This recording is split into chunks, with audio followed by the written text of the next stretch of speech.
Jasad seorang laki-laki ditemukan dalam keadaan tergantung di dalam sebuah goa. Diketahui kalau laki-laki tersebut sudah dilaporkan hilang 9 bulan yang lalu. Waktu ditemukan kondisinya sudah sangat mengenaskan. Jasadnya sudah tinggal kerangka dan tidak utuh lagi. Apa yang kira-kira terjadi pada korban? Penyidikan dari pihak yang berwenang mengungkap fakta yang sangat miris terkait apa yang terjadi pada korban selama berada di dalam goa. Buat teman-teman yang punya klaustrofobia atau ketakutan di tempat tertutup, saya ingatkan, kasus ini bisa memicu perasaan sesak nafas dan juga serangan panik. Dan berikut adalah kisah lengkapnya.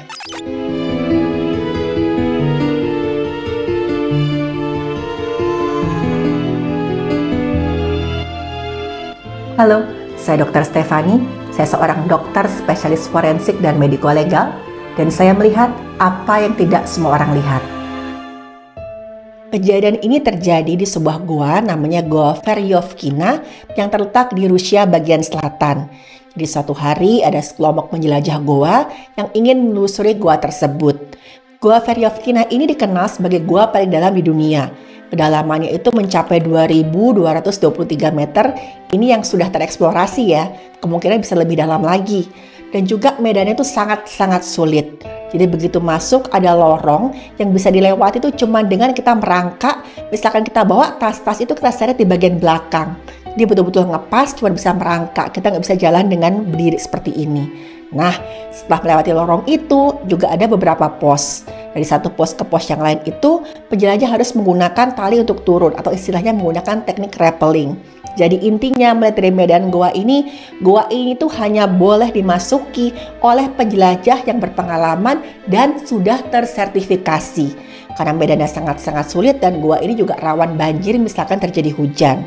Nah, waktu penjelajah goa tersebut sampai ke lokasi, mereka kaget nih, karena di mulut goa itu ada tali yang masih tergantung dan masuk ke dalam goa.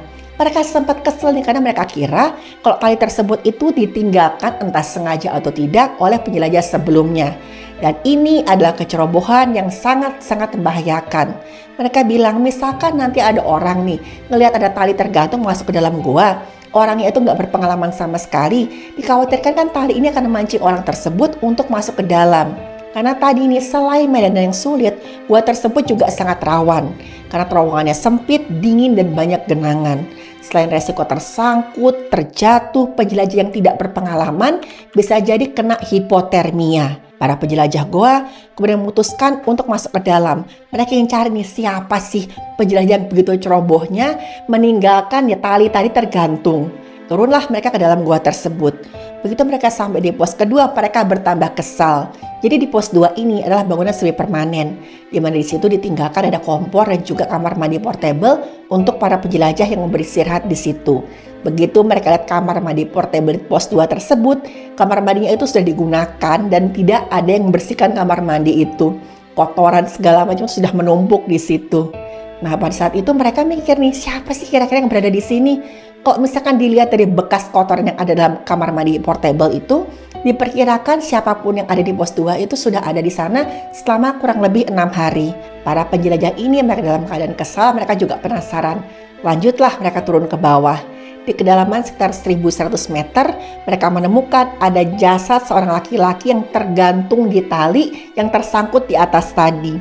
Jasad si laki-laki ini masih mengenakan pakaian, keadaannya sudah terlipat ke samping karena sudah tinggal kerangka berbalut ya sedikitlah jaringan kulit.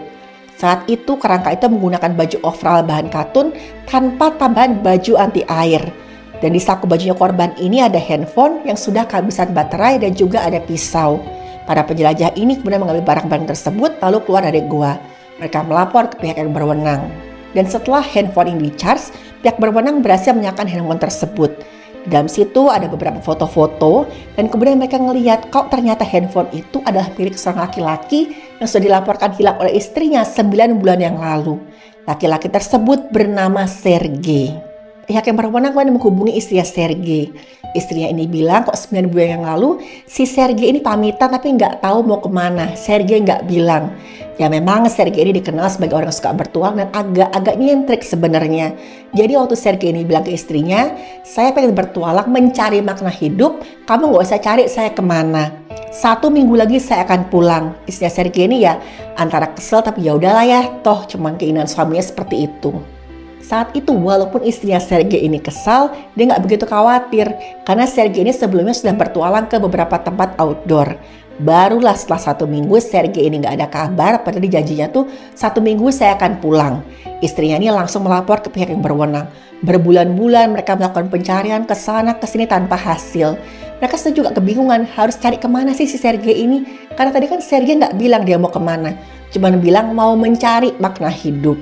Kata istrinya Sergei, jujur aja setelah berbulan-bulan saya sudah gak yakin suami saya masih hidup.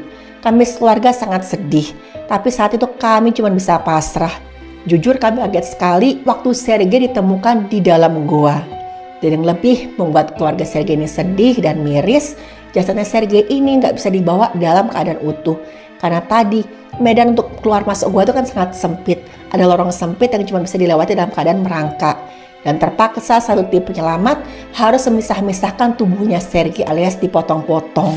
Jasad Sergei kemudian dibawa ke bagian forensik untuk diperiksa. Saat diperiksa, jasadnya Sergei ini sudah mengalami skeletonisasi atau penulangan. Jadi skeletonisasi ini merupakan tahap akhir dari proses pembusukan jaringan. Jaringan lunak tubuh semuanya sudah membusuk dan juga terurai. Tapi meskipun demikian itu memang ada sedikit jaringan di antara tulang-tulangnya Sergei ini yang menahan sehingga tulang-tulangnya itu nggak tercerai-berai. Untungnya saat itu gua tempat Sergei ditemukan suhunya itu relatif dingin dan juga kering. Keadaan ini tuh akan memperlambat proses pembusukan jasadnya si Sergei. Setelah itu jaringan lunak yang masih tersisa di tubuhnya Sergei mengalami mumifikasi. Warnanya kecoklatan dan juga kering. Ya pada saat itu ya karena kelembapan dan juga kandungan mineral di gua tersebut itu akan mempercepat penguapan air di tubuhnya Sergei. Sementara suhu rendah di gua akan memperlambat aktivitas bakteri dan juga enzim yang menyebabkan pembusukan. Saking keringnya jaringan tubuh itu maka tak akan terbentuk gas pembusukan. Dengan cepat jaringan lunaknya si Sergei ini setelah meninggal itu nantinya akan mengering dan mengkerut. Terjadilah mumifikasi tadi. Sama juga dengan organ-organ dalamnya Sergei. Organ dalamnya itu mengalami pengeringan, jaringan ikatnya juga tetap utuh sehingga kerangkanya ini nggak terpisah-pisah. Nah penyebab kematian Sergei ini tidak dapat ditentukan karena sebagian besar jaringan lunaknya sudah rusak, sudah mengalami mumifikasi. Tapi diduga kuat Sergei ini meninggal dunia karena kelaparan dan juga hipotermia. Karena waktu dilihat kok perbekan di bawah Sergei tadi kan hanya cukup untuk 1 minggu. Karena Sergei pamit ke istrinya tadi, saya cuma akan berangkat selama 1 minggu. Sementara itu juga baju yang digunakan Sergei itu cuma pakai baju overall katun yang diharapkan bisa menyerap keringat. Sergei sama sekali nggak pakai baju anti air. Sinilah bahayanya. Karena begitu bajunya basah, Sergei ini sangat rawan kena hipotermia atau penurunan suhu tubuh secara ekstrim yang kemudian mengancam nyawa. Air adalah pengantar panas yang baik, jauh lebih baik daripada udara. Kalau baju yang basah menempel di kulit, maka panas tubuh akan berpindah dari air ke baju. Terjadilah penurunan suhu tubuh yang jauh lebih cepat dibandingkan orang-orang yang mengenakan baju dalam keadaan kering. Selain itu, membiarkan baju kering sendiri dengan cara diangin-anginkan malah akan tambah pengancam nyawa. Kenapa? Karena air yang menguap itu otomatis akan mengambil energi dari panas tubuh. Tubuh akan semakin cepat, semakin banyak kehilangan panas.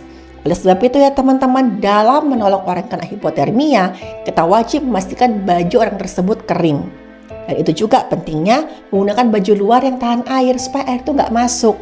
Sayangnya hal ini tuh tidak dilakukan oleh Sergei. Dan penyidikan lebih lanjut di TKP mengungkap fakta-fakta lain yang jauh lebih menyedihkan. Waktu dilakukan penyidikan oleh pihak yang berwenang, dilihat dari toilet portable dan juga sisa-sisa kotoran yang ada di sana, Sergei diperkirakan berada di pos selama kurang lebih 6 hari. Timbul pertanyaan juga nih, kenapa ya kok dia tuh berlama-lama di pos 2? Padahal tadi kan si Sergei pamit ke istrinya akan pergi selama 1 minggu. Waktu 1 minggu itu sebenarnya cukup buat si Sergei turun ke bawah ke bagian gua paling ujung, lalu kemudian naik kembali ke atas. Dan ternyata inilah yang terjadi. Pos kedua ini berada di kedalaman 600 meter. Dengan gampang Sergei bisa sampai ke pos 2 ini dengan turun menggunakan tali atau teknik rappelling. Nah, tapi begitu sampai di sana, saat itulah Sergei sadar bahwa dia sudah membuat satu keteledoran besar yang kemudian mengancam nyawanya sendiri. Sergei lupa membawa alat pijak kaki yang harus dia gunakan kalau dia mau naik keluar goa. Jadi saat itu Sergei sadar, dia nggak tahu gimana caranya dia naik ke atas. Karena waktu itu dinding goa ini tuh sangat curam dan peralatan yang Sergei bawa itu sama sekali nggak mendukung untuk memanjat dinding goa. Jadi misalkan Sergei mau manjat dinding goa supaya bisa keluar itu susah. Alatan yang dia bawa itu sangat terbatas karena dia sangat kurang persiapan. Sergei ini nggak mengukur medannya ketika dia mau masuk ke dalam goa tersebut. Sementara kalau Sergei ini mau nekat dia manjat tali menggunakan tangan tanpa bantuan pijakan kaki, udah pasti dia nggak akan kuat. Dia berada dalam kedalaman 600 meter dan untuk naik ke atas itu udah pasti nggak akan bisa. Beberapa kali saat itu Sergei mencoba naik tapi usahanya sudah pasti gagal. Dia akhirnya cuma bisa menunggu sampai ada orang yang datang. Dia sudah kebingungan bagaimana dia ngasih tahu orang-orang karena handphone yang dia bawa itu sinyalnya sama sekali nggak ada. Sergei membawa handphone tapi dalam gua udah pasti nggak ada sinyal sama sekali. Sergei semakin menyesal waktu dia ingat dia tuh nggak pamitan pergi kemana. Pada istrinya tadi dia cuma bilang dia mau bertualang untuk mencari makna hidup.